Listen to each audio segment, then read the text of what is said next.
बिस्मिल्लाहिर्रहमानिर्रहीम। अस्सलाम वालेकुम नाज़रीन, मैं हूं सईद अनवारुल हसन और आप देख रहे हैं प्रोग्राम सच के साथ live PTV news Islamabad studio से। नाज़रीन, आज कौमी असम्बली का हंगामा खेज इजलास रहा। अपोजिशन और हुकूमती अरकान के दरमियान तुंद-तेज तकरीर का मुकाबला भी हमने देखा और इस शोर शराबे में दो FATF से मुतल्लिका कानूनी बिल्स, एक है इंसदाद दहशत गर्दी बिल तरमीमी बिल 2020 और दूसरा है अक़वाम मुत्तहिदा सलामती काउंसिल तरमीमी बिल 2020, इन्हें कसरत राय से मंजूर कर लिया गया। ये टाइम बाउंड लेजिस्लेशन है जो कि ज़रूरी है और आपके इल्म है कि पाकिस्तान फैटे फाइनेंशियल एक्शन टास्क फोर्स की ग्रे लिस्ट में है और ग्रे लिस्ट से बाहर निकालने के लिए इनका पास होना बड़ा नागुज़ीर है। लेकिन चूंकि ये मामला नैब कवानीन में जो मुजवज़ा तरमीमात हैं उसके साथ जुड़ गया है, इसलिए हमने देखा है कि कौमी असम्बली में जो इजलास है उसमें काफ़ी शोर था। बारकब ये अब पास हो गया है कौमी असम्बली से कसरत राय से और कल सेनेट का इजलास जो है जो रूटीन में चल रहा है, कल सुबह सेनेट का इजलास है वहाँ जाएगा और ख़बर यह भी है कि पार्लियामेंट का मुश्तरका इजलास भी कल से पैर होगा और जो अहम किस्म की कानून साजी है वो अमल में लाई जाएगी। जहाँ तक नैब में कवानीन में तरमीम की बात है उस पर भी आज काफ़ी गुफ्तगू हुई कौमी असम्बली में। ख्वाजा आसिफ साहब जो हैं उन्होंने कहा कि ये यकतरफा एहतसाब हो रहा है और उन्होंने कोई रिलीफ नहीं मांगा लेकिन तरमीम सजेस्ट की थी। हुकूमत का ये कहना है, हुकूमती अरकान का, जिनमें वज़ीर ख़ारजा शाह महमूद कुरैशी साहब थे, मुशीर दाखिला और वज़ीर आज़म के जो मुशीर हैं एहतसाब के बैरिस्टर शहजाद अकबर साहब, कि जो अपोजिशन ने 34 तजावीज़ दी हैं उनको उन्होंने 34 टांके करार दिए और उन्होंने कहा कि अगर इन 34 टांकों को मान लिया जाए तो फिर नैब अमलन गैर फाल हो जाएगी। इस पर भी गुफ्तगू करेंगे। और एक और बहुत अहम खबर जिस पे जो काफ़ी जिसने हेडलाइंस बनाई, वज़ीर आज़म के दो मामनीन खसूसी डॉक्टर ज़फ़र मिर्ज़ा साहब जो वज़ीर आज़म के मामन खसूसी बराए सेहत हैं वो मुस्ताफ़ी हो गए, उन्होंने इस्तीफ़ा दे दिया है। और जो वज़ीर आज़म की मामन खसूसी बराए डिजिटल पाकिस्तान तानिया एदरूस साहिबा हैं उन्होंने भी इस्तीफ़ा दे दिया है। उन्होंने अपने अपने ट्वीट्स में इस्तीफ़े की वजूहात भी बताई हैं, लेकिन कुछ मीडिया में भी इंफॉर्मेशन चल रही है और कारकर्दगी और दोहरी शरीयत और कॉन्फ्लिक्ट ऑफ इंटरेस्ट के हवाले से भी बातें सामने आ रही हैं। बारकैफ चूँकि एक ही दिन दो मामनीन खसूसी का मुस्ताफ़ी होना बड़ी खबर है, लिहाजा इस पर भी बात करेंगे। कैबिनेट डिवीज़न ने उनके इस्तीफ़ों की मंजूरी और नोटिफिकेशन इस सिलसिले में जारी कर दिया है। फिर कराची में से ज़रूर आज हम गुफ्तगू करेंगे क्योंकि कराची में बारिशों पे हमने इस रवां हफ्ते अपने शो में बात तो की थी लेकिन वो इख्तिसार से हुई थी। जो विजुअल्स आए हैं ये आप मनाजिर देख रहे हैं, बिलखसूस वो विजुअल जो कि कश्मीरी मोहल्ला कहलाया जाता है जहाँ पर बहुत सा पानी आया और उस पानी के रेले में एक बच्चा गटर में भी जा गिरा और फिर वहाँ पर मोहल्ले के लोगों ने उसकी जान बचाई। और अब जब पानी ख़त्म हुआ है तो वो जो पानी अपने पीछे, क्योंकि कचरे वाला पानी था और ये बेसिकली बरसाती नाले हैं जो कि चौक हो चुके हैं, वहाँ इतना कीचड़ और कचरा है कि वो घुटनों घुटनों कचरा है। और अब 2 दिन बाद इंशाल्लाह ईद भी है, ईद उल अज़हा, तो उस हवाले ज़रूर बात करेंगे कि जो इंतज़ामी बदहाली है और इससे मुतलिक जो सीरियस सवालात उठाए जाते हैं। आज वज़ीर आज़म साहब ने भी अपने कंसर्न का इजहार किया और उनका जो वफाकी हुकूमत इस सिलसिले में कर सकती है वो ज़रूर करेगी। तो इन नुकात पर हम गुफ्तगू करेंगे। जो शख्सियत हमारे साथ शरीक गुफ्तगू का तारुफ हम आपसे करा देते हैं। शानदाना गुलजार खान साहब ने हमें इस्लामाबाद स्टूडियोज़ में ज्वाइन किया है, मेंबर कौमी असम्बली है, पाकिस्तान तहरीक इंसाफ से आपका ताल्लुक है, आपका बहुत शुक्रिया। और थोड़ी देर में बल्कि हम उन्हें दरख्वास्त भी करेंगे कि हमारी टीम वहाँ पर मौजूद है, वज़ीर इत्तलात सिंध हैं और लोकल गवर्नमेंट के भी उनके पास कलमदान है नासिर हुसैन शाह साहब के, वो जल्दी से अगर हमारे DSNG के सामने आ जाएँ तो उनसे भी हम मौक़िफ़ ले लेंगे। हमारी टीम बारकैफ उनके पास मौजूद है, उनको भी हम उनकी भी गुफ्तगू को शामिल करेंगे। शानदार, आपसे हम स्टार्ट कर लेते हैं। पहले तो बताइए कौमी असम्बली का इंतहाई हंगामा खेज इजलास रहा। आप जब, क्योंकि आप भी उस इजलास में होती हैं, कुछ समझ में आ रहा था जब ये लेजिस्लेशन हो रही होती है, क्योंकि उसी शोर शराबे में ये दो बिल्स जो हैं और बड़े इंपॉर्टेंट और वाइटल बिल्स हैं, वैसे तो ये स्टैंडिंग कमेटीज में भी मौजूद थे लेकिन इस पर आज कोई बहस नहीं हो सकी और इसी शोर शराबे में कसरत राय से मंजूर हो गए। ऐसे फर्स्ट टाइम MNA ये जो आप सीन्स विटनेस करती हैं तो क्या तासुरात हैं? शुक्रिया अनवर साहब। एक्चुअली मैं ये पहले भी विटनेस कर चुकी हूँ क्योंकि मैं कंसल्टेंट लीगल एडवाइज़र हुकूमत पाकिस्तान की रह चुकी हूँ। तो असम्बली में पहली दफ़ा नहीं है कि हमने ये देखा है। अच्छा। लेकिन पहली दफ़ा ये देखा कि ये वो बिल्स हैं जो हुकूमत पाकिस्तान और इस स्टेट ऑफ पाकिस्तान जिसे हम कहते हैं, इस मुल्क की बका के लिए ज़रूरी है। मियां नवाज शरीफ साहब के टाइम में हम फैटफ की ग्रे लिस्ट में चले गए, यानी टेरर रिलेटेड फाइनेंसिंग जिसे हम कहते हैं, दहशत गर्दों की फाइनेंसिंग में हम फैटफ जो एक दुनिया की टास्क फोर्स है जो देखता है कि जी आपके मुल्क में टेररिज्म को, दहशत गर्दी को तो फाइनेंस नहीं किया जा रहा, उसकी लिस्ट में हमें डाल दिया गया। बड़ी मुश्किल से बहुत ही कोशिश काविशों के बाद इंशाअल्लाह पाकिस्तान ग्रे लिस्ट से निकलने जा रहा है। हमारी तमाम उनके साथ जो नेगोशिएशंस कामयाब हो चुके हैं, लेकिन इंशाअल्लाह, लेकिन उनकी शर्तें हैं कि आपने अपने कवानीन ऐसे बदलने हैं कि पाकिस्तानी बैंकों में जिस तरह APS में हुआ था, जो हमारे बच्चों को शहीद किया गया था, ऐसे गंदे लोगों को पैसे कभी ना मिल पाए। कानून का लबे लुबाब ये है कि हमारे ही बच्चों को मारने के लिए हमारे बैंक ना इस्तेमाल किए जाए हमारे खिलाफ। इसीलिए कवानीन बदलने हैं। ये एक इंटरनेशनल हमने मुआहिदा किया है कि जी हमारे मुल्क में दहशतगर्दी का नाम और निशान मिट जाएगा। जिस तरह प्राइम मिनिस्टर ने बोला हम हायर्ड गन नहीं होंगे किसी के लिए, हमारी एक इज्जत नफ्स है। अब ये कवानीन पास करने के लिए ऑपोजिशन ने क्या किया, एक वावेला, एक रौला डाल दिया कि जी नहीं, पहले आप नैब पे भी बात करें। ये टाइमिंग्स क्यों ऐसे आ गए फैक्टिव की लेजिस्लेशन की? ये तो काफी अरसे से कायमा कमेटी में मौजूद था, तो नैब कवानीन से क्यों जुड़ गया ये मामला? अगर आपको याद है, ये बात मैं तीसरी दफा कह रही हूँ, वज़ीर आज़म ने बजट के आखिरी दिन पास होने वाले दिन ये बात कही थी कि अगर हम अकाउंटेबिलिटी का प्रोसेस मुल्क में ख़त्म कर दें, नैब नहीं, नैब हमारा इदारा नहीं है, लेकिन अकाउंटेबिलिटी है हमारा एजेंडा का भी हिस्सा, और नैब रिफॉर्म भी था। नैब चला जाए, अकाउंटेबिलिटी इस मुल्क में नहीं रुक सकती।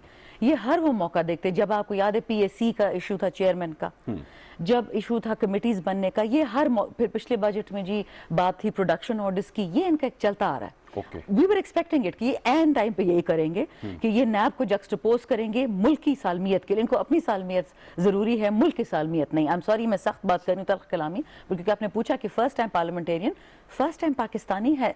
हैरान है कि उस टाइम अभी एक और शो पे मंसूर अली खान साहब ने बोला कि जी ये दो खानदान, वो भूल गए कहना कि दो पार्टीज, लेकिन मैं का शुक्र है वो कितने ना फ्रॉडियन स्लिप निकला उनके मुंह से कि दो खानदान, दो खानदानों को बचाने के लिए पूरे पाकिस्तान को दाव पे लगा। तो ये सारा आज ड्रामा था असेंबली में। ओके, ड्रामा था इसको, और अब ये पास हो गया, अभी सेनेट जाएगा, और कल मुश्तरका इजलास है, फिर वहां से उससे पास कराना है। ये बिल सेनेट भी चले गए हैं, कल सेनेट का भी सुबह को इजलास है, और फिर कल दोपहर को, क्योंकि इनका टाइम कम है, तो कल दोपहर को इंशाल्लाह ज्वाइंट सेशन में कोशिश ये होगी कि नंबर्स की यूनिटी के साथ हम इसको निकाल दें। और नैब का कानून भी पास हो जाएगा? नहीं, नैब पे तो बात जी ब्रेक डाउन हो गई। वो देखिए, मेरी बात सुने, मैं आपको सिर्फ एक इंस्टेंस बताती हूँ जिसपे नाराजगी हुई। कल मुश्तरका इजलास में क्या वो कानून साजी भी की जाएगी? नहीं। अच्छा, नैब का जो ब्रेक डाउन हुआ, आपको हल्का सा सिर्फ एक बात बता दूं, हम सब यहाँ जो खड़े ना टैक्स पेयर्स हैं इस मुल्क के, आपसे कोई ये डिमांड करते जी 1 अरब रुपए से कम की चोरी पे अकाउंटेबिलिटी नहीं होगी, नैब को दूर करें। ये कैसे हो सकता है? 1 अरब रुपए टैक्स पेयर्स का पैसा। कहते हैं ना, उसके लिए ये मेगा करप्शन के लिए इदारा बनाया गया था ना। आपके पास FIA है, आपके पास FBR है, SECP है, CCP है, तो सब करेंगे ना। बात ये है कि अकाउंटेबिलिटी इस मुल्क में नहीं रुक सकती है, न बंद हो भी जाइए, हमारा एजेंडा है। और पाकिस्तान जिस तरह कराची डुबो दिया पीपल पार्टी ने, ये पाकिस्तान डुबो के रहेंगे। दुनिया आपके साथ बिजनेस नहीं करना चाहती, दुनिया आपके साथ ट्रेड नहीं करना चाहती, दुनिया आपके साथ सरमायाकारी नहीं करना चाहती। जी करप्शन है पाकिस्तान में 5 अरब की। अगर आपने शर्मा साहब, चूंकि अब शाह साहब आए नहीं, तो मैं प्ले अ डेविल्स एडवोकेट। उनका ये कहना है कि 2 साल से आप लोग यही बात कर रहे हैं। 2 साल में क्या, आप देखिए, शायद खाकान अब्बासी अंदर हुए, बाहर आ गए, हसन इकबाल साहब बाहर आ गए, शहबाज शरीफ साहब बेल पर हैं, पीपल्स पार्टी की top leadership they are outside, Asif Zardari साहब जो हैं उनको बेल मिली हुई है, फरियाल तालपुर साहब को निकाला क्या, बाजियाब क्या हुआ? देखिए, नैब का कानून फ्लॉड है, नैब का इदारा फ्लॉड है। इसमें PTI का कोई इंटरेस्ट नहीं था, ना हमने बनाया था, ना हमने सपोर्ट किया। और जिन लोगों ने इसको इस हालत में जिंदा रखा, ये तो उनको ज्यादा बेहतर होगा कि फायदा क्या था। मियाँ साहब के अल्फाज फेमस है कि जी हम भुगत चुके, अब इनको भुगतने। आज भी ख्वाजा से सब कहते हैं कि अब असर का वक्त हो गया, मगरिब होने वाली है, और अब आप लोगों को इसका केस करना पड़ेगा। इस पे फख्र करती है कि हम सिटिंग गवर्नमेंट होके हमारे ही मेंबरान पे नैब के केसेस हुए हैं, इंक्वायरीज हुई हैं, कमीशंस हुई हैं। साफ शफाफ हुकूमत ऐसे नहीं आती। हम ये नहीं कहते हमारे पार्टी में पैगंबर है, हम कहते हैं हमारा मंशूर साफ है, हमारा प्राइम मिनिस्टर साफ है, उसकी विजन साफ है। तो ये जो 2 मामलीन खसूसी मुस्ताफी हुए हैं, तो इस हवाले से मीडिया में तो मुख्तलिफ किस्म की बातें आ रही हैं कि वो डिजिटल पाकिस्तान की SAPM थी, लेकिन उन्होंने अपनी एक company digital Pakistan foundation register करा ली फरवरी 2020 में। कॉन्फ्लिक्ट ऑफ इंटरेस्ट की बात कर रहे हैं। फिर मामले खसूसी जो सेहत थे, डॉक्टर जफर मिर्जा, भारत से जो खाम माल अद्वियात का दरामद किया गया, उसको मिस हैंडल किया गया, सुप्रीम कोर्ट की बड़ी संगीन ऑब्जर्वेशन थी। तो कारकर्दगी पे तो आप लोगों के भी सवालात उठे, जिसकी वजह से मुस्ताफी हो गए, और उठने चाहिए। लेकिन देखिए, मुस्ताफी होने की वजूहात 2 या कहा गया, जो कहा जा रहा है कि जी कहा गया इस्तीफा देने का। देखिए, एक बात होगी जो मामले खसूसी खुद कह रहे हैं, दूसरी बात होगी जो मीडिया कह रही है, तीसरी होगा सच। अब वो हमें नहीं पता कि सच इन दोनों के दरमियान कहाँ बैठता है। ठीक है, जो जरूरी बात है इस वक्त, तानिया दरू साहिबा गूगल से आई थी जी। अब उनको उन तनख्वाहें जो होती है ना, उनको यहाँ पे कोई डिजिटल फाउंडेशन खोलने से वो करोड़पति ना बन जाती, वो पहले से करोड़पति हैं। उनकी 4 प्रॉपर्टीज है बाहर ममालिक में, और इसमें अभी तक 1 रुपया नहीं गया। डिजिटल फाउंडेशन की जो बात करते हैं ना, 1 रुपया नहीं गया। ये सेटअप किया एज अ प्राइवेट कंपनी और खुद रजिस्टर किया, किसके अकाउंट्स देख ली, कुछ छुपा नहीं है। जिस बात पे मुझे एतराज़ है कि देखें, मैं तानिया द्रू साहिबा, जफर मिर्जा, हम सब इंस्टीट्यूशंस बाहर मुल्क से छोड़ के आए हैं। हम वो पाकिस्तानी जो ब्रेन ड्रेन का हिस्सा थे, जो जनरल याया के बाद मुल्क छोड़ के चले गए। आपको पता है कि न्यूजीलैंड, ऑस्ट्रेलिया, यूके, अमेरिका, हर जगह पाकिस्तानी डॉक्टर इंजीनियर है, क्योंकि मुल्क में कुछ नहीं था, सब चले गए पढ़े लिखे लोग। अब आहिस्ता आहिस्ता वापस आ रहे हैं। इन्होंने 2-3 हफ्ते से विच हंट किया, और जिस बंदे को अपनी इज्जत प्यारी होती है वो अभी भी पाकिस्तान से काम करेंगे। वो तो खुद आप लोगों ने फैसला किया कि कैबिनेट जो एसपीएम्स है वो अपने असासे डिक्लेयर करेंगे, वो तो अच्छी बात है ना, वो तो बहुत अच्छी बात है, ट्रांसपेरेंसी, वो मैंने कहा। शाह साहब ने भी हमें ज्वाइन कर लिया, सीनियर पार्लियामेंटेरियन नासिर हुसैन साहब, आपका बहुत शुक्रिया, थैंक यू वेरी मच। मुझे मालूम है you are very busy. Shah साहब, पहले तो अभी तो ये जो वज़ीर आज़म के मामलीन ख़ुसूसी उनके मुस्ताफ़ी होने की बात हो रही थी, आपकी आमद से कबल हमने सवाल किया कि आज कौमी असम्बली का इजलास बड़ा हंगामा खेज था। बताइएगा, हुकूमत का ये कहना है कि जो पीपल्स पार्टी PMLN की जानिब से नैब कानून में तजवीज़ दी गई हैं वो 34 थी, उनको 34 टांके करार दे रहे हैं। आपको याद हो पहले 35 पंक्चर का वर्ड बड़ा यूज हुआ था हमारे टीवी टॉक शोज में, आज 34 टांकों की बात हुई है। तो आप लोग, शाह महमूद कुरैशी साहब कह रहे थे कि फैटिफ के इशू को कंधे पे रख के नैब की तरमीम करवाना चाह रहे हैं, क्या कहेंगे नासिर हुसैन शाह साहब? बिस्मिल्लाहिर्रहमानिर्रहीम, अल्लाहुम्मा सल्ली अला मुहम्मदिन व आले मुहम्मद। अस्सलाम वालेकुम जी। देखें, ये तो जो तजवीज़ थी या जो इस पर नेगोशिएशंस हो रही थी, ये गवर्नमेंट की तरफ से भी आई थी, और जो और भी हैं जिन लोगों की तरफ से ये सारी बात आई, तब जाकर ये सिलसिला शुरू हुआ, जिस पे फैटफ और फिर ये 2 और बिल भी थे गवर्नमेंट के, और उसके साथ साथ ये तजावीज़ भी थी। मैं आपको एक और चीज़ वाज़े कर दूँ जी कि पीपल्स पार्टी इन सारी चीज़ों को काफ़ी अरसे से फेस कर रही है।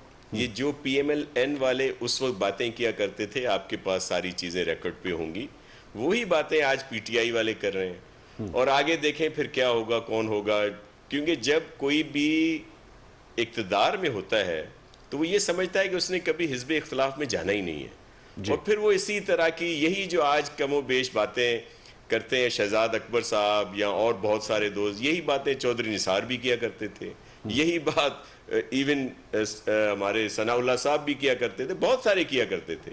तो हम लोग फेस कर रहे हैं, हमें कोई ऐसा इशू नहीं है कि जी नैब में ये कर देंगे तो हमें ये हो जाएगा, हम सब भुगत रहे हैं।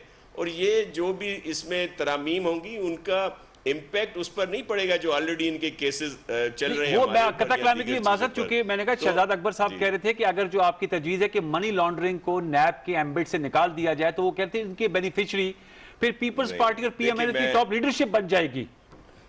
नहीं, ऐसी बात नहीं है। मैंने टीवी पे ही, आपकी मीडिया पे ही सुना है, उसमें ये थी, एक तजवीज़ थी जी, और वो इस वजह से थी कि मनी लॉन्ड्रिंग एक्ट ऑलरेडी मौजूद है, वो उसका कानून बना हुआ है, उसके तहत उसकी कार्रवाई हो, ये बात कहीं ज़ेरे गौर आई थी। लेकिन इसका इस तरह नहीं है जिस तरह अब पेश किया जा रहा है। इशू ये है कि ये जो चीज़ें डिस्कस हो रही थी तीनों तरफ से, और फिर बाद में इस तरह शाह महमूद कुरैशी साहब बड़े सीनियर हैं और हम ज़ाती तौर पर उनकी बहुत इज्जत करते हैं, लेकिन जिस तरह आकर उन्होंने फ्लोर ऑफ द हाउस पे वो सारी चीज़ें बयान की, फिर वो आज भी बड़े गुस्से में थे, तो ये नॉर्म्स नहीं होते। अगर कहीं पे कोई चीज़ होती है फिर जाहिर है दूसरी तरफ से भी इसी तरह का रिएक्शन आता है। तो ये इश्यूज हैं अपनी जगह पे। तो ये जो एक यकतरफा बात आ रही है कि जी ये तो जिनको अभी पंक्चर आप कह रहे हैं या नैब को खत्म करवाने की बात कह रहे थे, टांके 34 टांके, और हाँ टांके या वही सर वो पंक्चर ही होते हैं ना, टांके पंक्चर या जो मर्जी है इसको कह लें, लेकिन पीपल्स पार्टी तो ये भुगत रही है। हमें इससे कोई फर्क नहीं पड़ता ये केसेस जो होंगे और इनकी अगर जो भी तरामीम होंगी तो उसके बाद वालों के ऊपर असर होगा। हम तो शुरू से भुगत रहे हैं, हमारे केसों पर ये चीज़ें जो भी तरामीम होंगी असरअंदाज नहीं होंगी। तो इसलिए कोई ऐसा इशू नहीं है जो इस तरह अब शो किया जा रहा है, पेश किया जा रहा है। इशू ये था कि फैक्टअप पर अगर बात जाती तो हम सब साथ होते और वो ज़्यादा बेहतर थी। लेकिन ये जो मौजूदा हमारे दोस्त हैं, इनमें बहुत सारे दोस्त जो हैं वो बहुत सीनियर हैं। जैसे आपके साथ इस वक्त बहुत ही रिस्पेक्टेबल और ग्रेसफुल लेडी बैठी हैं, इनका बड़ा ख़ानदानी पूरा एक बैकग्राउंड है, पढ़ी लिखी हैं, लेकिन पीटीआई का असर आ जाता है ऐसे लोगों पर भी, और वही शाह महमूद कुरैशी साहब पर भी आ गया। तो हमें इन चीज़ों से कोई गिला नहीं है। अच्छा। और अब ये ज़ाहिर इस तरह की बात ज़रूर करते हैं, हमें पूरी बड़ी उम्मीद है कि जो इस तरह के लोग हैं, सीनियर लोग हैं, जिनका एक फैमिली बैकग्राउंड है, वो कम से कम वो बात करेंगे जो इस तरह की नहीं होती। इनके यहाँ बहुत सारे वुज़रा साहिबान जो आपने देखे हैं या तर्जुमान जो हैं, मैं वो बात नहीं कहना चाहता, आपको पूरा पाकिस्तान देखता है, और माएँ बहनें बेटियां भी बैठी होती हैं, उनके लिए मैं हमें बदतमीज़ी इजाज़त नहीं देती, हमें तहजीब इजाज़त नहीं देती कि हम बदतमीज़ी करें उनके वुज़रा और तर्जुमानों के लिए। हालांकि उनकी जो बातें हैं वो आप सुन लें तो बड़ा दिल करता है बोलने का, लेकिन हमें कुछ अच्छा। अदब आदाब है, तो नॉर्म्स हैं, जिनकी वजह से हम ऐसी बात नहीं करते। ठीक है नासिर साहब, इससे पहले कि मैं परफॉर्मेंस पे ये बताएगा कि now where we stand today, क्योंकि आप लोगों ने तो आज ख्वाजा आसिफ साहब और मैं कल शरी रहमान साहबा को सुन रहा था कि आप एपीसी पे ही से जो है एक मुतफिका बयानिया मुतहदा अपोजिशन का आएगा, तो क्या आप अब समझे कि नैब पे जो तरमीम है उस पे मामला जो है वो मुअत्तल हो गया, बातचीत जो है पॉइंट ऑफ नो रिटर्न पे चला गया है, या आप समझते हैं जिसे कहते हैं politics is the art of possibles, दोबारा बातचीत हो सकती है? देखिए, जो डेमोक्रेसी है, जमहूरियत है, उसकी तो यही खूबसूरती होती है कि उसमें टेबल टॉक्स होती हैं, और कभी भी ऐसी सिलसिला नहीं आता जहाँ पे पॉइंट ऑफ नो रिटर्न हो। लेकिन इस वक्त जो मीडिया पे आ रहा है, या जो मेरी अभी किसी से बात नहीं हुई, जो सीनियर हैं हमारे इसमें, जो इसमें गुफ्तगू शुनीद में थे कि इस वक्त क्या है, लेकिन कुछ लोग तो वापस आ गए हैं, जैसे अभी रज़ा रब्बानी साहब वापस आ गए, कराची आ गए, कुछ और लोग भी आ गए। तो इससे तो यही लगता है कि कोई बात मजीद नहीं होगी, लेकिन ऐसा भी नहीं है कि बिल्कुल ही बात ना हो, हमेशा कुछ चांसेस जरूर रहते हैं। ये कोई इस तरह का सिलसिला नहीं है कि कोई बिल्कुल ही जमहूरियत में तो इसकी रहती है। हाँ, इसकी गुंजाइश बिल्कुल रहनी भी चाहिए। शाह साहब ये बताइएगा, शानदाना भी उनसे भी मैं इस हवाले से सवाल करूंगा, कराची के हवाले से इस्लामाबाद में बैठ के जब हम विजुअल्स देखते हैं तो बड़े एक अजीब से विजुअल्स लगते हैं। इतना बड़ा शहर, फाइनेंशियल कैपिटल पाकिस्तान का, आप लोग माशाल्लाह 12 साल से इक्तिदार में हैं, आप भी इलेक्ट होके आते हैं, कैसे हालात हैं कि बारिश होती है, इस्लामाबाद में भी बारिश होती है, लाहौर में भी होती है, लेकिन इस्लामाबाद में बारिश और कराची में जब होती है तो आपने कल देखा कि पूरा शहर लगता था जैसे सैलाब आ गया है, बच्चा जो है वो गटर में गिर रहा है, उसको निकाला जा रहा है, और गलाजत है, कीचड़ है। आप लोगों की जो इंतजामी गैर फालियत है, इसकी क्या वजह है? चूंकि आपके पास लोकल गवर्नमेंट का कलंदाम भी और आप तर्जुमान भी हैं, यहां बैठ पे तो लगता है कि शायद पीपल्स पार्टी की कारकर्दगी, ये जो तस्वीर दिखाती है वो तो बहुत ही खराब कारकर्दगी है। देखिए, इसमें दो बातें हैं। एक तो जब इस तरह की शदीद बारिश होती है तो हर जगह का यही मंजरनामा होता है, इस्लामाबाद भी, लाहौर। ऐसा नहीं होता शाह साहब, माजरत के साथ, आप बड़े मोहतरम हैं, ऐसा नहीं होता। सुन ले मेरी बात, मेरी बात सुन ले। दुनिया के मुख्तलिफ ममालिक के भी यही मनाजिर आपके ही उससे हम देखते हैं, मीडिया दिखाती है। लेकिन होता क्या है कि वो एक खबर चल जाती है कि जी आज ये बारिश हुई, अगर प्राइम मिनिस्टर, उसको चीफ मिनिस्टर साहब को दिखाया जाता है, वो गाड़ी में जा रहे हैं, किसी को लिफ्ट दे रहे हैं या बात कर रहे हैं, या बहुत चीज़ें दिखाई जाती हैं, बसेस डूबी हुई हैं, बस एक खबर। लेकिन कराची में प्रोग्राम किए जाते हैं और वो उसको बड़ा फोकस किया जाता है। अब आ जाए कराची की बात पर। आप बड़े सीनियर हैं, आपने देखा होगा कि जब यहाँ पे बारिशें होती हैं, इससे कम क्वांटम की बारिशें भी हों, तो ये रोड सारे बंद हो जाया करते थे, मफलूज हो जाया करते थे, एयरपोर्ट में फ्लाइट्स कैंसिल हो जाया करती थी। क्या वजह है कि आज बहुत सारी शाराएं मोटरेबल थी, और अगर कहीं पे पानी बहुत ज़्यादा भी आ गया, जो तस्वीर पेश की गई, 2-2.5 घंटे के बाद वो पानी ड्रेन हो गया, ड्रेन आउट हो गया। इसकी वजह यह है कि हमने काम किया। और मैं आपको अर्ज़ करूं, ये सारा वैसे जो फंक्शन है ये केएमसी और डीएमसी का है, लेकिन हम इसको ऑन करते हैं, हम सिंध गवर्नमेंट में हैं, मैं लोकल गवर्नमेंट का मिनिस्टर हूं, मैं ऑन करता हूं इसको कि ये हमारी जिम्मेदारी है, क्योंकि अगर वो भी सही परफॉर्म नहीं कर रहे तो हमें उनसे ये सही परफॉर्मेंस लेनी है।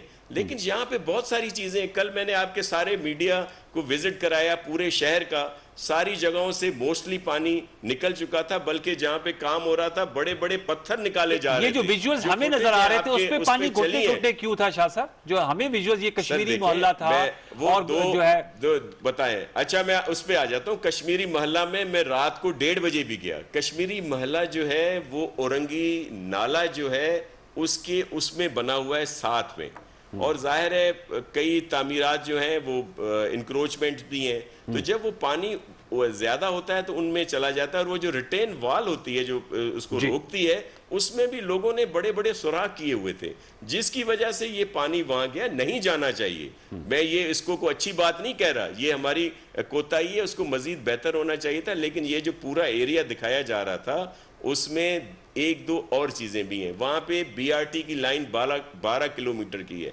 वो जितने ड्रेन वहां से नीचे से जाने थे उन ड्रेन्स को बंद करके पाइप डाल दिए गए हैं, जिनकी वजह से भी ये रुकावट हो रही थी। अदरवाइज जब शुरू में आपको क्लिफ्टन का रोड बंद नजर आता था, तारिक रोड बंद आता था, शारा फैसल मुकम्मल बंद आता था, ये जो राशिद मिनास रोड है वो बंद नजर आता था, दूसरे बहुत सारे रोड जो हैं, सिर्फ इस दफा शाराए पाकिस्तान पर ये इशू हुआ, वो भी इस वजह से कि एक तरफ बीआरटी, दूसरी तरफ जो पहाड़, वहां पर भी बीआरटी बन रही है। हमने तो पेशावर की बीआरटी की बहुत बात सुनी है, वहां पर भी बीआरटी बन रही है। आप लोग मरूब हो गए लगता है पीटीआई से, जरा शानदाना साहब आपको भी ले लेते हैं। नहीं सुन ले, बीआरटी पहले थी मरूब, पीटीआई हुई नून लीग से, क्योंकि ये पहले अच्छा बीआरटी क्योंकि नाम हमें पेशावर से ही आता है। बीआरटी जंगला नहीं, बीआरटी का नाम पहले मुस्लिम लीग नून का था, जिस पर बड़ी तनकीद की जाती थी पीटीआई की तरफ से, जंगला बस और बहुत कुछ। फिर बाद में उन्होंने भी शुरू किया जो आज तक मुकम्मल नहीं हुई। पेशावर वाला बीआरटी तो बहुत मशहूर है। मैं जरा शानदाना से बताइएगा, नासिर साहब कह रहे हैं कि हालात बेहतर हो गए, we come to political situation, लेकिन कराची की वजह से जब आप वो कह रहे हैं कराची पे ज्यादा फोकस हो जाता है, प्रोग्राम होते हैं, ये पीपल्स पार्टी का गिला है। आज भी शाजिया मरी साहब आप लोगों की कुलीग है, वो कहती कराची पे हमें ना सबक सिखाया जाए। पीपल्स पार्टी वाले इस बात से थोड़े से डिफेंसिव या ऑफेंसिव हो जाते हैं। देखिए जी, आप लोग भी 14 महीने से फिर आप लोग क्यों आज हार पिला रहे थे मुराद सईद साहब को जब वो कराची की बात कर रहे थे? देखिए जी, पीपल्स पार्टी में अच्छे लोग भी हैं, इसमें कोई शक नहीं है, हम सब पाकिस्तानी हैं, सब मुसलमान हैं।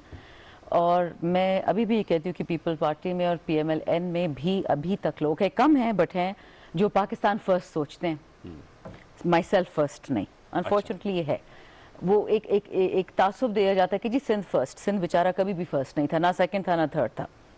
जो कराची की बात मेरे भाई ने कही वो जो समझने वाली, और कोई इसमें रॉकेट साइंस नहीं है। कराची पाकिस्तान का 70% जीडीपी प्रोड्यूस करता है। जब अली जैदी ने पिछले साल एफडब्ल्यूओ के साथ 95 करोड़ खर्च किए, नाले निकलवाए, तो उनको शदीद तनकीद का सामना करना पड़ा कि जी क्यों करे, तो एमएनए फेडरेशन का काम क्या है सूबे में। और ये आपको देखा होगा, सारी ट्वीट्स पड़ी हुई हैं इस वक्त। जब इस साल नहीं किया उन्होंने, और वही पैसा $200 मिलियन वर्ल्ड बैंक ने सिंध गवर्नमेंट को दिया। मैं जाती तौर पे मिनिस्टर साहब को नहीं ब्लेम करती, बट इनको पता है कि पैसा किधर गया। $200 मिलियन प्लीज वर्ल्ड बैंक से पूछ लें, नालों की सफाई के लिए दिया जी, पूरा सिविक्स वर्क्स के लिए। तो जरा पूछ ले कि पैसा किधर गया। शाह साहब कहां गया वो $200 मिलियन? बल्कि अच्छा मैं आर्टिकल निकाल देती हूँ आपको जी। मैं आपको अर्ज कर दूं कि ये बिल्कुल मैंने तो इनकी बड़ी तारीफ की कि ये बड़ी पढ़ी लिखी, बड़ी समझदार खातून है। देखें, वर्ल्ड बैंक का इस वक्त तक एक पैसा हमें नहीं मिला। ये जो प्रोग्राम था उसका, हाँ, एक पैसा नहीं मिला अभी तक। ये भी अभी सीएम साहब ने स्पेशली तौर पर ये हमें फंड दिए हैं, जो बाद में वर्ल्ड बैंक का लोन का वो प्रोजेक्ट है जो हमने ही प्रायोरिटी की कराची की वजह से, कि हमें दिए गए कि आप कहाँ कहाँ काम कराना चाह रहे हैं, तो हमने ये अहमियत देखकर कराची की ये प्रोजेक्ट दिया, जिसका ये लोन है जो हमने अदा करना है, और उसका एक पैसा अभी तक नहीं मिला। ये कंपोनेंट उसका है 1 बिलियन रुपए का जो सफाई का है, वो भी लेट इस वजह से हुआ कि कोविड की वजह से वर्ल्ड बैंक की टीम आ नहीं सक रही थी, फिर उनसे मीटिंग जूम पे हुई।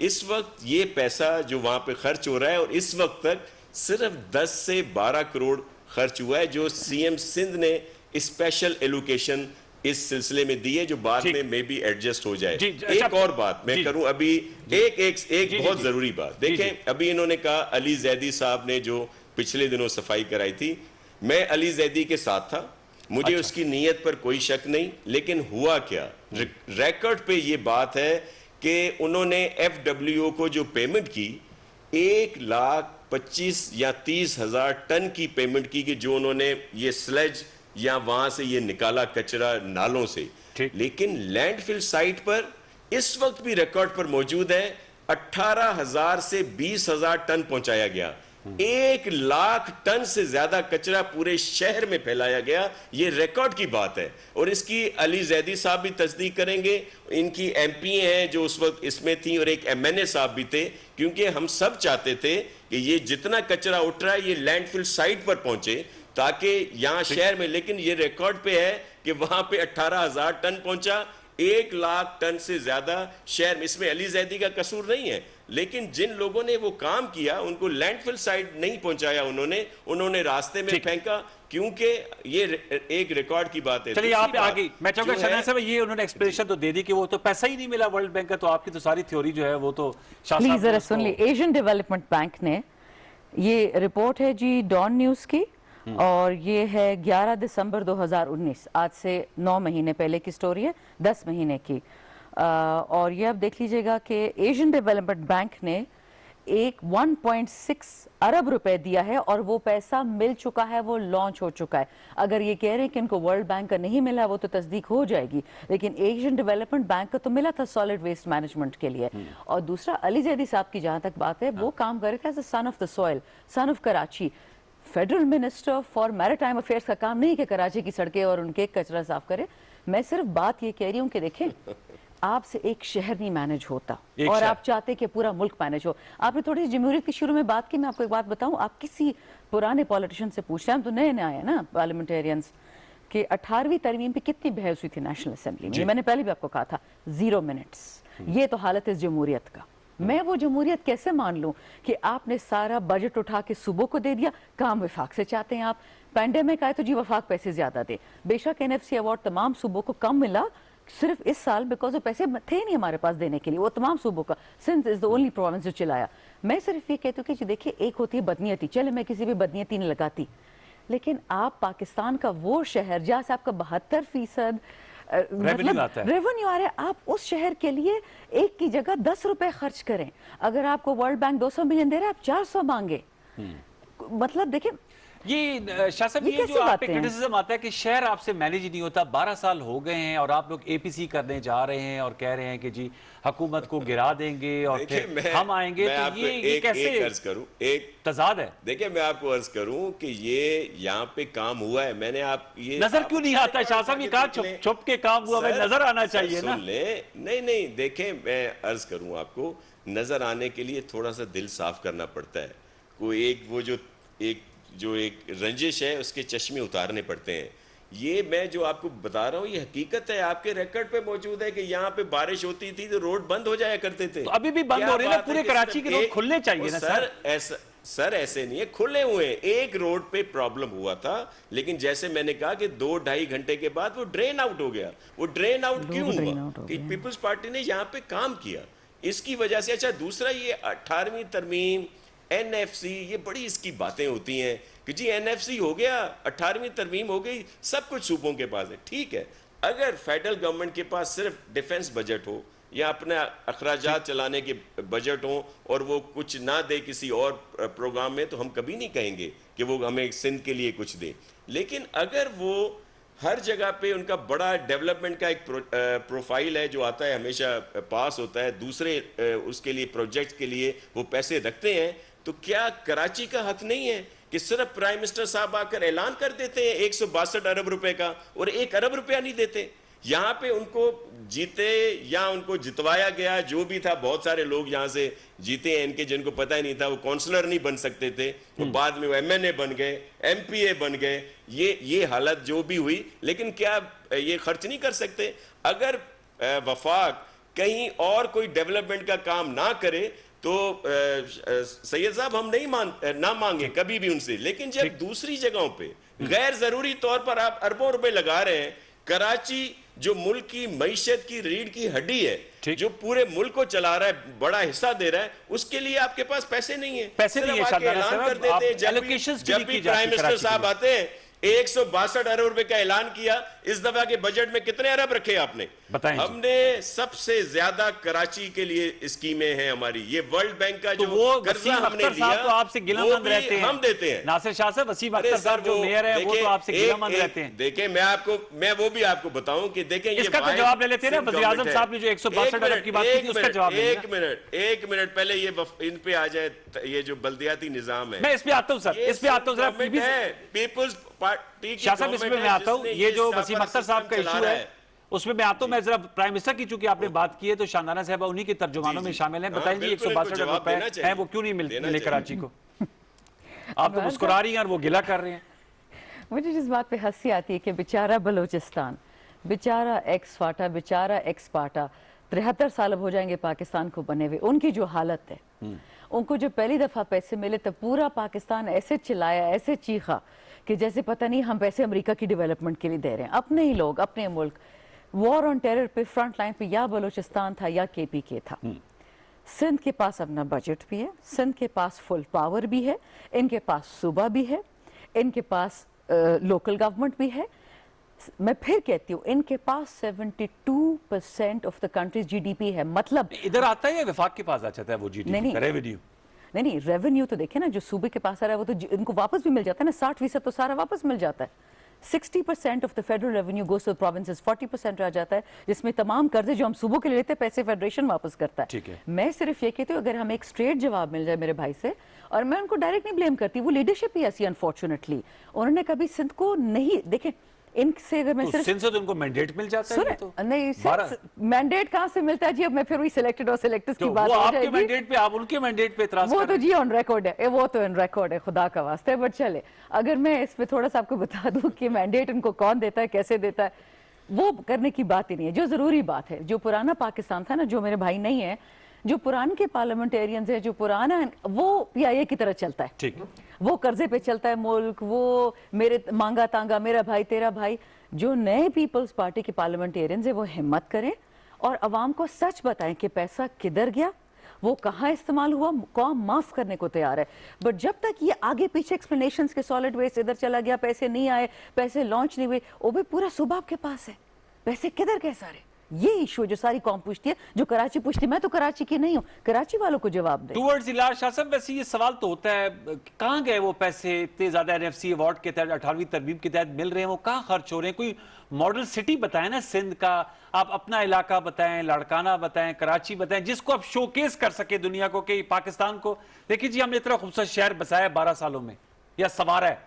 सर मैं आपको अर्ज करूं कि पूरे सिंध को बनाया गया है। मैं सिर्फ एक बात पूछता हूं कि जो हमने हेल्थ में किया है, सर वही डिफेंस है आपके दिल पास के अमराज के लिए, लिवर ट्रांसप्लांट के लिए, मुझे एक हॉस्पिटल बता दें। ये 5 साल PTI की गवर्नमेंट KP में भी रही, बता 2 साल दीजिए अब KP होने का को आए हैं। हॉस्पिटल। एक हॉस्पिटल बता दें। 11 अस्पताल कह रही है शानदाना साहब, 11। सुन ले वो नून लीग के थे जो इन्होंने इफ्तिताह किए, जो नून लीग ने शुरू किए थे वो इन्होंने इफ्तिताह किए। असल इशू क्या है, मैं KP में बता रहा हूं कि वो जब पिछले उसमें फेडरल गवर्नमेंट के शुरू हुए थे, इन्होंने वो इफ्तिताह किए हैं जो ऑन रिकॉर्ड है। असल में मेरी बहन बहुत अच्छी खातून है, लेकिन इन पर PTI का तो असर होना है ना। अल्हम्दुलिल्लाह, अल्हम्दुलिल्लाह, शुक्र किसी और का नहीं हुआ। अल्हम्दुलिल्लाह कह रही आपके असर हो है PTI का। वो अभी ये थोड़े वो आप क्या कहें, ये बहुत अच्छी फैमिली से ताल्लुक रखती है, मेरे लिए बड़ी काबिल एहतराम। लेकिन मैं आपको एक और बात बताऊं कि देखें कि कारकर्दगी अच्छी होनी चाहिए, लोग सवालात ना उठाएं इस पर, ऐसी कारकर्दगी कि जो लोग खुद तारीफ करें। अगर सिर्फ देखें, अगर आपको जो रात के अंधेरे में सुई तो नजर आ जाती है, लेकिन जब दिन निकला हो तो सूरज नजर नहीं आता, इस पे हमें एतराज है। चलिए हमें दुख होता है कि जो हम बेहतर काम करते हैं वो कभी नजर नहीं आता, लेकिन बाकी चीजें वो ढूंढ ढांड के कहीं से आप निकाल लेते हैं। जो बेहतर चीजें करें, हेल्थ में आप आ जाए। सर वो आपने कहा है, वो तो बिलावल साहब ने कहा है ना, वो तो हम कहते हैं अच्छे आपने हॉस्पिटल्स बनाए शाह साहब, वो NCV ID है और जो हॉस्पिटल्स है, लेकिन जो कमी है उसकी निशानदेही करना भी हमारी ड्यूटी में शामिल है ना। लेकिन नहीं, बिल्कुल है, लेकिन जो अच्छी चीज है कम से कम कभी भूले भटके से उसकी तारीफ कर दिया करें, या मेरी बहन ही कभी जिक्र कर दे उस बात का। लेकिन वो अच्छा, उन्होंने वर्ल्ड बैंक से एशियन बैंक पे आ गई। चलो वो ये तो बात क्लियर हो गई कि वर्ल्ड बैंक के अभी हमें पैसे नहीं मिले, एशियन बैंक के किसी और प्रोजेक्ट में जरूर पैसे मिले होंगे, लेकिन ये जो अभी कह रही थी कि $2 बिलियन मिल गए, वो अभी क्लियर हो गया कि हमें 200 मिलियन डॉलर हम लोग 200 मिलियन जो है वो हमने अभी इस वक्त तक सिंध गवर्नमेंट अपना खर्चा कर रही है। ओके, और हमने वो चॉकिंग पॉइंट भी क्लियर कर दिए। वक्त मेरे सेगमेंट का खत्म हो जाता है। आपकी आमद का बहुत शुक्रिया, थैंक यू वेरी मच, आपका शानदार, आपका बहुत शुक्रिया। और हम उम्मीद करेंगे कि पाकिस्तान तहरीक इंसाफ पीपल्स पार्टी जो हुक्मरान जमातें, अच्छा इनमें मुकाबला हो परफॉर्मेंस की बुनियाद पर, और जहां इख्तलाफात हैं अगर कानून साजी बेहतर तौर पर कर ली जाए तो उसमें कोई कन्वर्जेंस ऑफ व्यूज आ जाए। एक छोटा सा वक्फा लेंगे, वक्फे के बाद आएंगे। तो ये जो शहर इक़्तिदार इस्लामाबाद में जो इस वक्त सियासत हो रही है, बड़े बड़े अपोजिशन लीडर्स आपस में मिल रहे हैं, एपीसीज की बात हो रही है, और आज 2 वज़ीर-ए-आज़म के मामलीन ख़ुसूसी मुस्ताफ़ी हो गए, तो इसके पीछे क्या पस चलमन क्या चल रहा है, ये सब जानेंगे। एक नोटेड एनालिस्ट और जर्नलिस्ट जो कि काफ़ी इन्फॉर्म्ड जर्नलिस्ट है, वो हमारे साथ होंगे, साबिर शाकिर साहब। एक वक्फा ले लेते हैं, उसके बाद उनसे गुफ्तगू करेंगे। छोटा सा वक्फा ले लीजिए।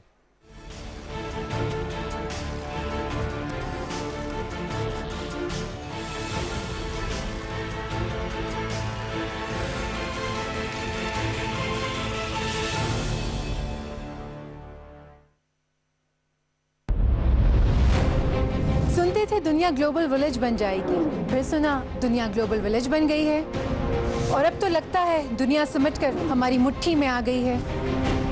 हर लम्हे कोई अपडेट, कोई ना कोई खबर, कुछ ना कुछ नया।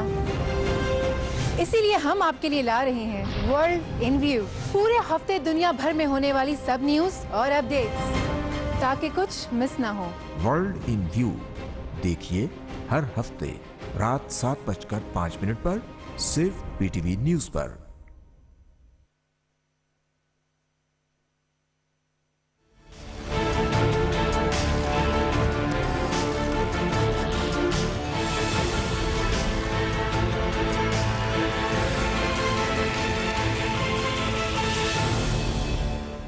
बहुत शुक्रिया साबिर शाकिर साहब हमें ज्वाइन करने का। बताइएगा, शहर इक़्तिदार के आप बड़े इन्फॉर्म सहाफ़ी हैं, क्या चल रहा है? ये बिलावल भुट्टो जरदारी साहब, शहबाज साहब, मौलाना फजल रहमान साहब की मुलाकातें हो गई, नैब पे पार्लिमानी कमेटी बनी, वो एक तरह से गैर फंक्शनल हो गई। आज कौमी असम्बली का हंगामा खेज इजलास हुआ, 2 वज़ीर-ए-आज़म के मामलीन ख़ुसूसी मुस्ताफ़ी हो गए।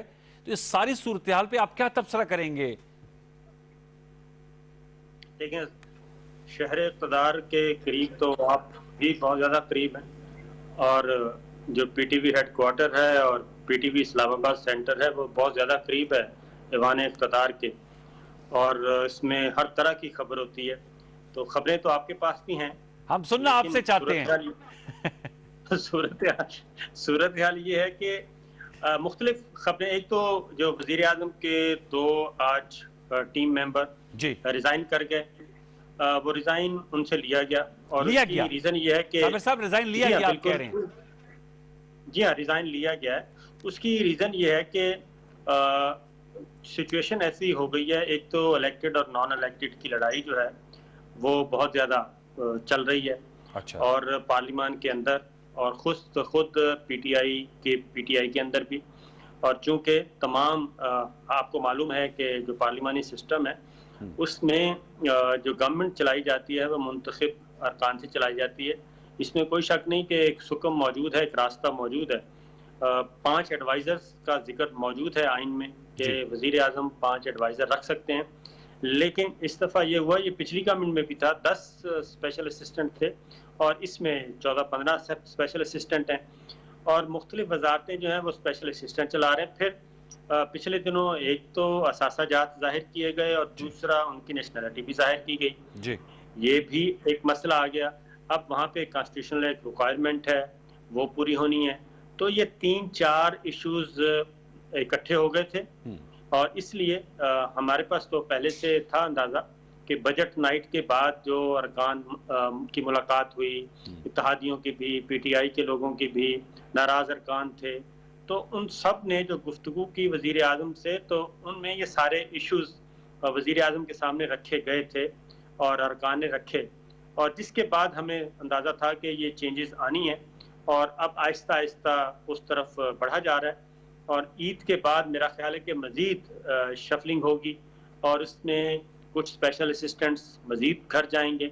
और रीज़न एक ही है कि जो ड्यूल नेशनैलिटी है, बल्कि ड्यूल नेशनैलिटी भी नहीं है बल्कि सिंगल नेशनैलिटी के लोग भी मौजूद हैं, और आइन इस बारे में बहुत क्लियर है कि जो पार्लिमान में ड्यूल नेशनैलिटी का आदमी नहीं आ सकता, और अगर पार्लिमान में नहीं आ सकता तो फिर कैबिनेट में डायरेक्ट एक चोर रास्ते से कैसे आ, शॉर्टकट कैसे इस्तेमाल कर सकता है। उनका नुक्ता नजर ये होता है यूजुअली कि जी हम बहुत अच्छी जगह पे वेल प्लेस्ड थे और हम पाकिस्तान की खिदमत के लिए आए हैं, वी वांट टू डिलीवर, और हम अच्छा करना चाहते हैं। आज भी वजीर जो साबिक मामले खसूसी जफर मिर्जा साहब कह रहे थे कि कोविड-19 चूंकि अब नीचे भी जा रहा है तो उन्होंने IBWHO से पर्सनली उन्होंने चूज किया, इसलिए तानिया इदरूस साहबा गूगल में थी, यहाँ पर आई, तो वो तो एक ये पर्सपेक्टिव भी होता है कि for the good of Pakistan वो यहाँ पर आए हैं and they get a negative press.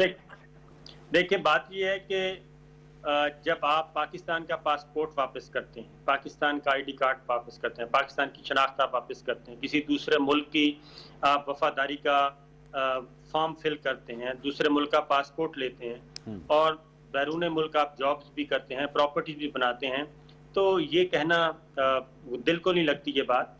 अगर आपने पाकिस्तान की खिदमत करनी है तो फिर चौधरी सरवर साहब गवर्नर पंजाब, उनकी मिसाल मौजूद है, वो सरेंडर कर दिया उन्होंने, जो वहीं पैदा हुए, जैसे तानिया इदरूस साहबा ने कहा वो पैदा ही कनाडा में हुई, उनकी चॉइस नहीं थी तो वो बाय बर्थ मिल गई नेशनैलिटी, और जुल्फी बुखारी साहब का भी यही आर्गूमेंट है।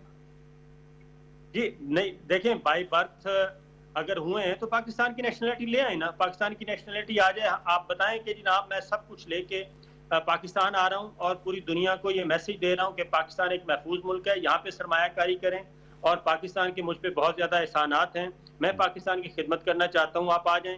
गवर्नर पंजाब चौधरी सरवर ने यही किया, सेनेटर रहमान मलिक साबिक वजीर दाखिला उन्होंने यही किया। तो अगर आप यहाँ पे आना चाहते हैं, यहाँ की खिदमत करना चाहते हैं तो फिर छोड़ दें दूसरे। ये तो नहीं हो सकता कि आपके कारोबार बाहर हैं, आपकी प्रॉपर्टीज बाहर हैं, आपकी वफादारियां बाहर हैं, और जब इख्तदार के मजे लूटने हैं, दीवान इख्तदार में बैठना है तो आप कहें जी मुझे पाकिस्तान की खिदमत की याद आ रही है, और जब ये चीजें खत्म होने को आए इनमें से कोई भी नजर नहीं आएगा। अगर गवर्नमेंट खत्म होती है, असेंबलियां मुद्दत पूरी करती हैं, जो भी है, इनमें से कोई भी नजर नहीं आएगा। और आपने आज के कुछ दिनों के बाद आपने तानिया का नाम भी नहीं सुनेंगे, वो वापस जाएंगी और डॉक्टर जफर मिर्जा साहब वापस जाएंगे। अब साबिर साहब ये नुकता तो हो गया। अब ये मुझे बताइए, ये नैब पे हमें तो अच्छी खबर मिली थी, एक मुज़ाकराती पार्लिमानी कमेटी बन गई, लेकिन आज भी शहजाद अकबर साहब प्रेस कॉन्फ्रेंस कह रहे थे कि जो अपोजिशन ने 34 नुकात दिए तो वो कहते 34 टांके हैं ये, अगर ये मान लिए जाए तो नैब का इदारा गैर फाल हो जाएगा। और ख्वाजा आसिफ साहब बजट स्पीच में भी वो हुकूमत के जाने की नवीज सुना रहे थे, आज भी कह रहे थे कि जी असर का वक्त हो गया, मगरब का वक्त हुआ चाहता है और उसके बाद आप लोगों को जो है अल्लाह ताला आप लोगों का हामी और नासिर हो, तो और हमने तो भुगत लिया, अब आप लोग इस चीज को फेस करेंगे। ये नैब पे मामला क्यों आके रुक गया, नेगोशिएशंस क्यों स्टॉल्ड हो गई? ये देखें, वजीर आजम इमरान खान ने इसमें वेटो पावर यूज किया जी मुकम्मल तौर पे। अच्छा। और पार्लिमानी कमेटी में कुछ PTI के लोग भी थे, स्पॉट फिक्सर कह लें आप उनको, और वो बिल्कुल एग्री कर गए थे और उन्होंने कहा था कि ठीक है जी आप दें तहरीरी तौर पे। लेकिन जब ये सारी चीज़ें प्राइम मिनिस्टर इमरान खान के पास गईं तो उन्होंने कहा कि ये तो मेरा एक सियासी कत्ल है PTI का और PTI के मंशूर का, तो क्या मैं ये काम करूं जो काम पीपल्स पार्टी ने अपने दौर में नहीं किया, जो मुस्लिम लीग नवाज नहीं कर सकी अपने दौर में, और आपस में एक दूसरे से ये लड़ते रहे, और वो काम ये हमसे करवाना चाहते हैं। और वो 35 जो टांके जो हैं वो 35 फरार के रास्ते हैं कि जो भी करप्शन में मुलव्वस हो वो किसी भी सूरत में कानून की जद में ना आए, और उसको बचाना मकसूद था। वो हर शिक जो है, हर तरमीम जो है वो यही थी। और उसमें फिर एक और चीज़ भी थी, और वो ये थी कि ख़ास तौर पे कि नवाज शरीफ साहब और मरियम बीबी जो हैं वो हर सूरत में आइंदा इंतखाबात से पहले अपने आप को अहल करना चाहते हैं। इसमें वो तरमीम भी ऐड कर दी गई। अब बात हो रही है नैब ऑर्डिनेंस में तरमीम की, और उसमें ये शिक भी शामिल थी कि जनाब जो अगर सज़ा भी हो जाती है, सज़ा याफ्ता जो कि मुजरिम होते हैं, अगर उनको सज़ा हो गई और अपील पेंडिंग है किसी भी कोर्ट में, तो वो इलेक्शन लड़ सकेंगे, वो वापस आ सकेंगे और सस्पेंशन के दौरान।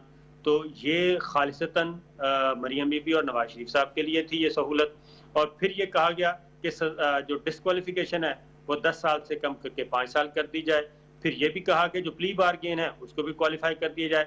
तो ये सारी चीज़ें तो चंद खानदानों को बचाने के लिए थी, और उसकी रीज़न ये है कि नैब में पीटीआई के लोगों के भी मामला पेंडिंग पड़े हैं।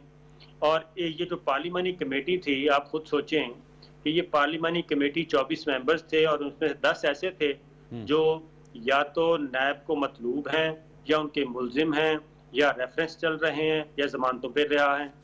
अब आप खुद सोचें कि मुलजिमान और मुजरिमान जो हैं वो नैब ऑर्डिनेंस में रिफॉर्म्स करेंगे। ये सबने किया, लेकिन वो इलेक्टेड तमाम जमातों, साबिर साहब वो इलेक्टेड पार्लियामेंटेरियंस है ना। एक सवाल ये भी मैं आपसे करूंगा कि आप पीएमएलएन और पीपीपी के लोग जब हमारे शोज में आते, जब उनसे हम यही सवाल करते हैं, जैसे आपने कहा प्राइम मिनिस्टर साहब ने कहा कि ये तरमीम उन्होंने अपने दौर में नहीं की, जब उनसे ये सवाल करते हैं वो कहते हैं जी हमारी गलती थी, हमें तरमीम कर लेनी चाहिए थी। तो क्या आप समझते हैं, आपका सहाफियाना तजिया या इस्तिखारा क्या कहता है कि आने वाले दिनों में कहीं पीटीआई वाले भी तो ये नहीं कहेंगे कि हमें भी अपने इक़्तिदार में इसको कर लेना चाहिए था? बिल्कुल, अगले जो 5 साल का ईंधन है नैब का वो इस वक्त तैयार हो रहा है। अच्छा। और ये जब उस भट्टी में जाएंगे तो उस वक्त पीटीआई कहेगी कि जनाब ये बिल्कुल इसमें तरमीम होनी चाहिए। लेकिन अभी तक अगर नैब ऑर्डिनेंस में तरमीम नहीं हुई तो ये 97 से मियां नवाज शरीफ साहब ने सबसे पहले एहतसाब कमीशन बनाया था, वहां से शुरू हुआ। फिर परवेज मुशर्रफ साहब के ज़माने में ये नैब ऑर्डिनेंस की सूरत में आ गया, मजीद सख्त हो गया। उसके बाद जो 2002 की पार्लियामेंट आई जी, उसमें इसको इंडेमिनिटी दी गई, नैब ऑर्डिनेंस को इंडेमिनिटी दी गई। जो भी तरामीम परवेज मुशर्रफ साहब ने की और नैब ऑर्डिनेंस लेके आए वो इंडेमिनिटी इसी पार्लियामेंट ने दी। फिर चार्टर ऑफ डेमोक्रेसी COD मिसाक जमहूरियत जो मुस्लिम लीग नवाज और पीपल्स पार्टी के दरमियान हुआ, उसमें यह था कि हम नैब को ख़त्म करेंगे। साबिक वज़ीर आज़म यूसुफ गिलानी की पहली स्पीच थी वज़ीर आज़म बनने के बाद कि नैब को हम ख़त्म कर रहे हैं। लेकिन उस वक्त नवाज शरीफ साहब ने कहा कि भाई हमारा तो कोई केस ही नहीं है, हम क्यों इस पीपल्स पार्टी को रिलीफ दें, लिहाजा ये चलने दें। और पिछले 5 साल तक पीपल्स पार्टी भिखारी बन के नून लीग के पीछे पीछे रही कि आए जरा नैब पे बात कर लें, लेकिन नहीं की गई। उसके बाद जब मुस्लिम लीग नवाज की बारी आई उन्होंने भी किया। अच्छा, ये मुझे साबिर साहब ये बताएगा, ये तो आपने सही कहा कि ये तो किया, लेकिन ये सुप्रीम कोर्ट का भी जो डिसीजन आया ख्वाजा बरदरान के जमानत केस के हवाले से, उसमें भी तो काफी ज्यादा नैब के हवाले से सख्त तरीन ऑब्जर्वेशन आई जस्टिस मकबूल बाकर साहब की। तो उस पर तो सियासी इंजीनियरिंग का इल्जाम भी आया, फिर कहा कि अपोजिशन को दबाने के लिए इस्तेमाल किया जाता है। ये जो हमारे एहतसाबी इदारों की परसेप्शन है कि जी उनको अपोजिशन, जो वक्त की अपोजिशन होती है उनका सिर्फ एहतसाब होता है, इस परसेप्शन को कैसे जायल किया जा सकता है? इसका ये एक हद तक बिल्कुल एक पोर्शन बिल्कुल दुरुस्त है कि नैब को एक पॉलिटिकल इंजीनियरिंग के लिए इस्तेमाल किया जाता है और जाता रहा है। 2002 की मिसाल हमारे सामने है जब पैट्रियट बनाया गया और बड़ी बड़ी लोगों की फाइलें बंद करवाई गई, इसलिए कि परवेज मुशर्रफ साहब को गवर्नमेंट बनानी थी, हुकूमत साजी का अमल करना था पूरा, और उसके लिए उनको बंदे चाहिए थे, वो हुआ। लेकिन रिफॉर्म्स होनी चाहिए, लेकिन रिफॉर्म्स होनी चाहिए जो सुप्रीम कोर्ट का ऑर्डर अदरवाइज भी है। तो रिफॉर्म्स के नतीजे में ये नहीं होना चाहिए कि नैब ऑर्डिनेंस या अकाउंटेबिलिटी का प्रोसेस है वो नॉन फंक्शनल हो जाए, उसको नॉन फंक्शनल नहीं करना। ये आपकी बात सही है कि नॉन फंक्शनल होनी चाहिए, लेकिन रिफॉर्म्स होनी चाहिए। अब ये बताइए, APC होने जा रही ईद के बाद, आप क्या देख रही हैं? मौलाना फजल रहमान साहब, बिलावल साहब, शहबाज शरीफ साहब को एक ही गाड़ी में या एक ही ट्रक पे देख रहे हैं? वैसे तो हमने देखा कि वो इस जो भी ऑपोजिशन का एक अब एजेंडा है उसको लीड करने पर भी हमें कुछ जरा बात ही बिलावल साहब शहबाज साहब पे डाल रहे थे। शहबाज साहब कहते हैं नौजवान कंधा है, वो लीड करेगा। आपको नजर आ रहा है कि गवर्नमेंट के लिए एक सीरियस पॉलिटिकल चैलेंज बनेगा?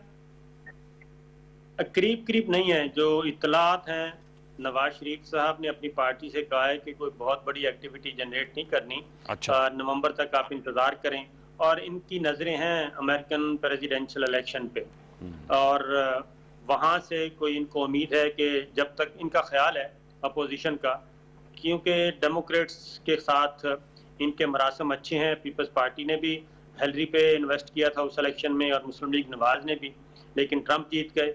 और ट्रंप के साथ मौजूदा गवर्नमेंट जो है ट्रंप इंतजामिया के साथ कंफर्टेबल है, और ट्रंप इंतजामिया भी इनके साथ कंफर्टेबल है। वो कोई उधर से गर्म हवा आ नहीं रही।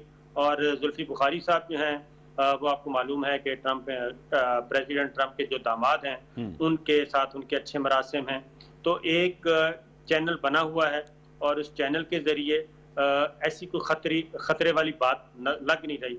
तो ये टुक टुक लगी रहेगी मेरा ख्याल है कि ईद के बाद भी, क्योंकि अभी रैबर कमेटी का इजलास होना है, रैबर कमेटी तजावीज़ देगी, फिर एपीसी आएगी, फिर एपीसी में गौर करेंगे।